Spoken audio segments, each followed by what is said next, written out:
Welcome to the Please Suck Less podcast, a podcast where one guy shares his views of where the fire service can improve. Thanks for listening.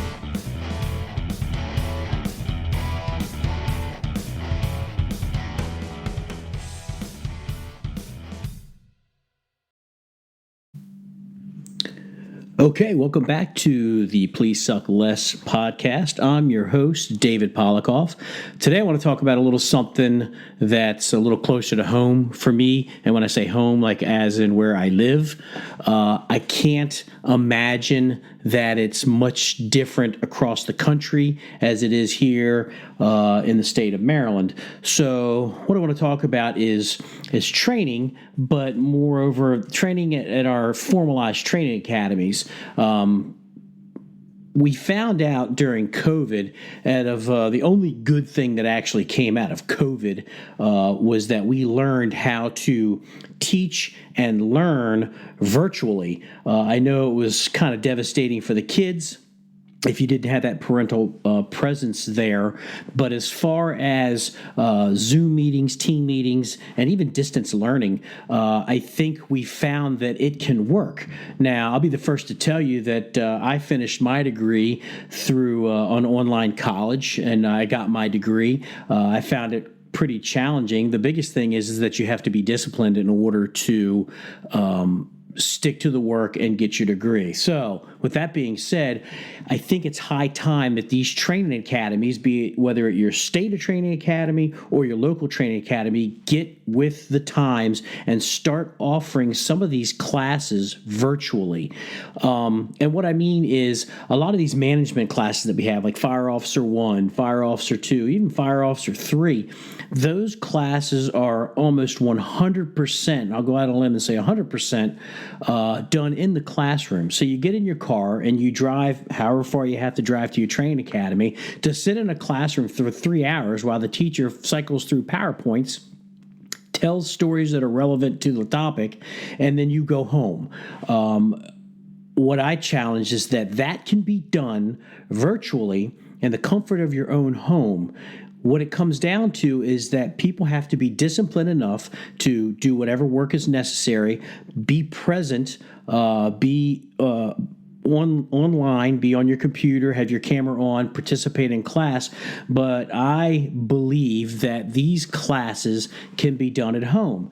And I'll take this a step further. We have been talking about lately how the fire service ranks, it's tougher to find people to fill the ranks, be it career or volunteer. We've all known for quite some time that the volunteer ranks are dwindling.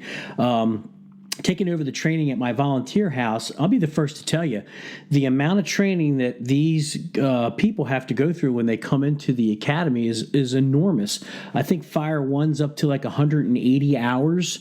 EMT in the state of Maryland, just EMT alone, not National Registry, through the state of Maryland, I want to say is anywhere between 209 and 220 hours.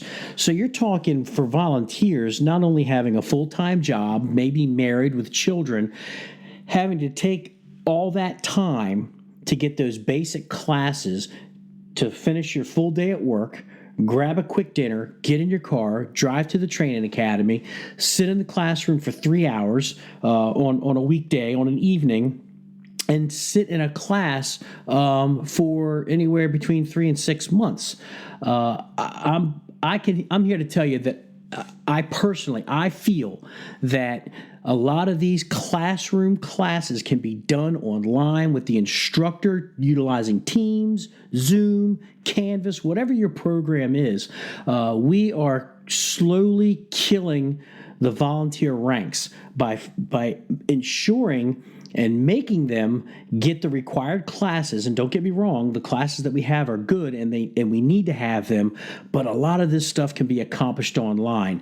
And, what I've been saying for quite a while is if you take your typical Fire One class and you have to be there, let's say Wednesday nights from 7 p.m. to 10 p.m., and then one Saturday a week, whether one weekend day a week, maybe a Saturday or a Sunday, I'm here to tell you that you can do that weeknight class online, via whatever meeting platform you want to use, and then make the weekend classes a true weekend class.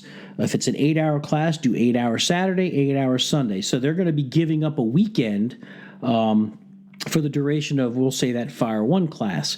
What I'm here to tell you is that the class is going to end earlier. You're still going to get their same amount of hours, but it's going to end earlier because you're doubling up on the weekend classes, but you're allowing those people to be at home with their family, eating dinner, sitting in their den or wherever they decide that they're going to sit down with their computer, have that 3-hour session, and then shut the computer off and still be at home. They're going to be saving money on the back end. They're not going to be driving and wasting fuel. To me, I think that these academies are losing out on potential educating firefighters further in classes. I'm starting to see more and more that once these firefighters and these EMTs get their they get their entry class, whether they call it P for personal protective equipment and SCBA, and then they get Fire One, and then maybe they'll take EMT. I'm finding a lot of them aren't taking any more classes after that because it's so much traveling, so much classroom, so much time away from the family that they're just getting the basics. And the last thing that we need is to have just a bunch of basic firefighters not willing to go the extra mile to get more education. If you were to have some of these classes, even if there's a practical component to these classes, that can be held on the weekends, so they understand that they're going to be giving up a weekend. But for the weekday evening classes, that can be done at home. And I know sound like I'm beating a dead horse, but I don't understand why they won't pilot a program to see how it works.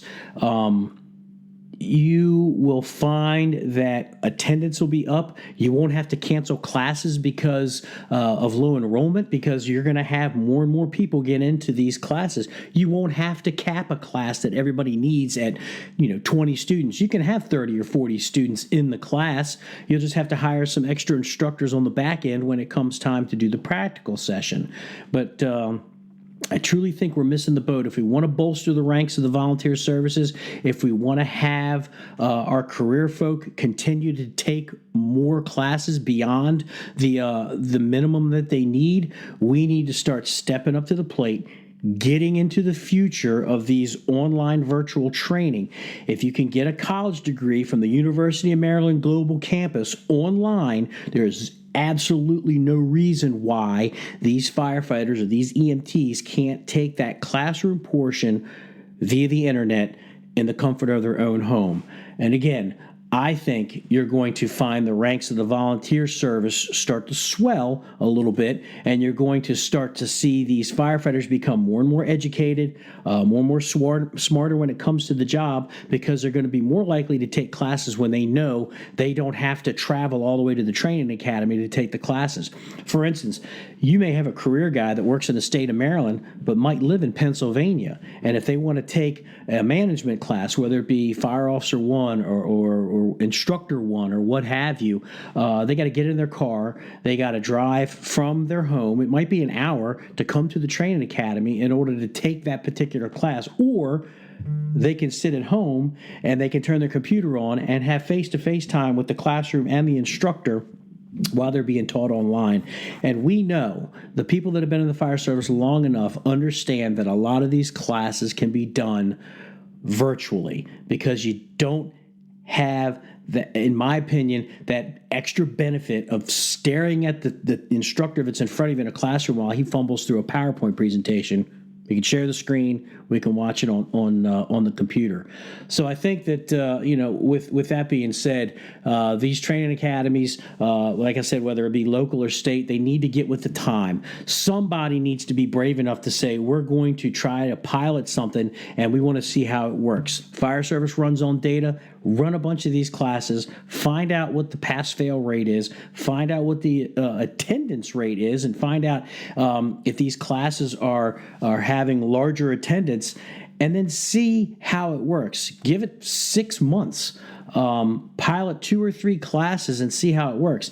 I also know that you won't have a problem finding instructors teaching these classes because they too will be in the comfort of their own home teaching the class. So I know it sounds like a rant. Maybe you don't have this problem where you live, but in my opinion, I think it's a growing issue where we are seeing volunteers that are coming into these companies, and when they find out what the commitment is, they truly want to try and meet that commitment. But the amount of hours that they have to put into the training versus the traveling and the time away from the family, it starts to not be too appealing. And I know a lot of you might be sitting out there saying like, well, they chose to be a firefighter. They need to know that there's some sacrifices that have to be made. I hear you, but if the sacrifice doesn't have to be made, but we're still churning out smart firefighters, they're still coming to the station to do their standby time, isn't that a win-win in my opinion? I mean, if you have somebody that has to go to EMT class, and that's a 6-month class, and they have to travel back and forth to the training academy, that leaves very little time for them to actually come to the fire station and practice their skills. Because if they're working 5 days a week, and out of that 5 days a week, 2 of those days a week, they're going to be committed to the training academy.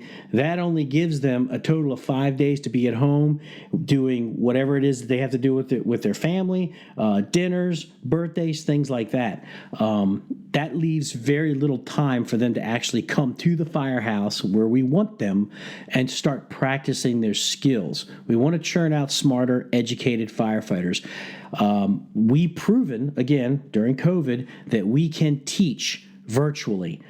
I think it's time that we set aside whatever it is that's stopping us from doing this online pilot program, call it whatever you want, and get with the program. Whatever's stopping us, somebody needs to break through the barrier, and they need to try it, and they need to push that data out there and show them that it works.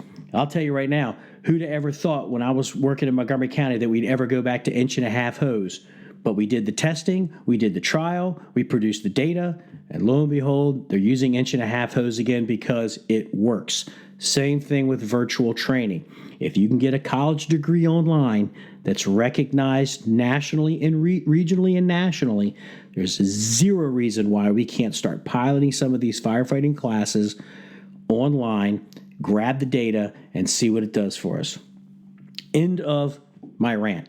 Please, somebody step up to the plate, be brave, do whatever it is that you have to do.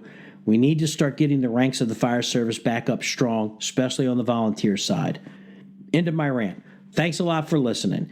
If you think that I'm wrong, feel free to leave me a comment. That's fine. I'm open to that. If you think I'm right, if you're already doing it in the area that you live in, please contact me. Let me know how it's working. Thanks a lot for listening. Thanks for listening to the Please Suck Less podcast. If you like what you hear, you can send us a note through Instagram at Please Suck Less. There you can just send us a message. Thanks for listening.